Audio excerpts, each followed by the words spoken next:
Hello friends, we are back on part 2 of the story of Naaman the Laper. I think in part 1, if you have been following me, we have looked at very, very important things that you and I are supposed to follow. If you have not been following, you can follow my page for the part 1 of the story. But I want you to do for me something. Let's study this story together. On the comment section, tell me which book and which chapter of the Bible are we talking about this story? Is it taken from which book and the chapter of the Bible? Let me see you in the comment as a student of the Bible, just like me. Thank you.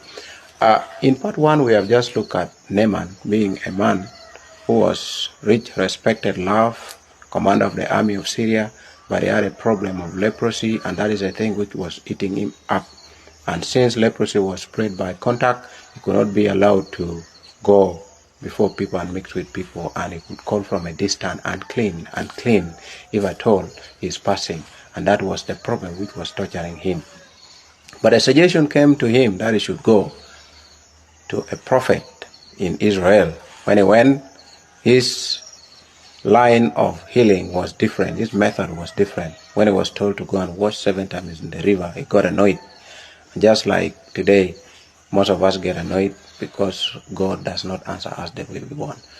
But you see, Naaman, after following the instruction, was healed, and definitely his skin was restored. He was not healed by the river, he was healed by the obedience, because when he obeyed the instruction according to the words of the prophet, his skin was restored. But now I want us to look at something very, very important in part 2 of this story. We talked about the servant of Elisha. The servant of Elisha was called Gehazi, who was close to power, close to a man of God who has done actually a lot of miracles. He raised a boy from the dead. He turned bitter water into fresh water. This is a man who multiplied oil. He has done so many great miracles, and the servant of this man was seeing, the servant of the prophet Gehazi was seeing everything. But something was going on. Even when Naaman was healed, he came back with the pieces of silver and the pieces of gold to be given to the prophet for his salvation, for his healing. The prophet refused. He said, "No, I cannot take this. I cannot take the garment, I cannot take the silver. Go back, go. You are healed for free. Salvation is for free. Healing is for free from God." But this servant who was standing next to power had something in his heart. Something which was eating him up, and that was greed. After Naaman passed a little bit, he ran after Naaman, who was healed, and said, "My servant said, there are men who came from Ephraim, and they need the pieces of silver, the pieces of gold, and some clothes. Please give to them." But the prophet said, "Go." He has not taken anything. He has refused the gift. How come? This guy was consumed by greed. It was greed which was eating him up. When he saw Naaman was healed, for him he does not admire the miracle. He admired the money, he admired the garment, he admired the silver. And that is the problem today, friends. There's a very big lesson we can learn from this place. There are people who are in the house of God. They are greedy. They are for the money of the church. They are for things of the church. They are for the benefit. And there are people who call themselves children of God. But today when you look at them, they are so greedy.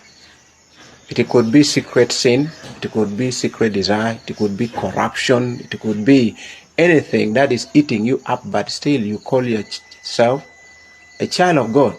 And that is one thing that is so dangerous and eating up Christian today. Not fully converted. They stand next to power of God. They stand next to the one who promised them, but there's something which was eating them, and that is displayed at the very end of this story. When Gehazi came back, he was actually lying. When he came back, the prophet asked, "Where were you?" He said, "I went nowhere." But the prophet told him, "Did my spirit go with you when you went after that man and asked for? Is it time for asking for garment, for asking for silver? This is not the time for asking for that." So the leprosy of Naaman will come on you forever. You see that? The leprosy of Naaman. Naaman came with a problem want to buy salvation, the prophet healed him, said, go free. This is the man who never knew God, but came for healing, obeyed the voice of the man of God, and got healed. But Gehazi was a man who was standing next to Paul, saw all the miracle which has been done by Elisha the prophet. But still, his heart was not converted. Like many of us whose heart are not converted, greed is eating us up. Secret desire is eating us up.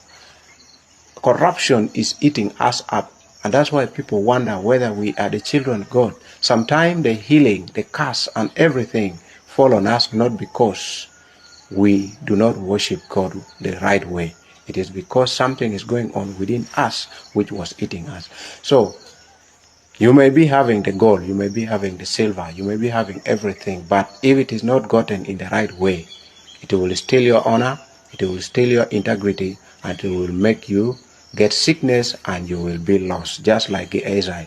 May you remain faithful and do not admire the things of the world. When you get things, let God bless you in the right way. But if you get in a corrupt way, God will not turn a blind eye. May God bless you as you turn from your sin, those things that are eating you up, yet you call yourself a child of God. Turn from your sin. God is not turning a blind eye, but He wants you to repent. God bless you.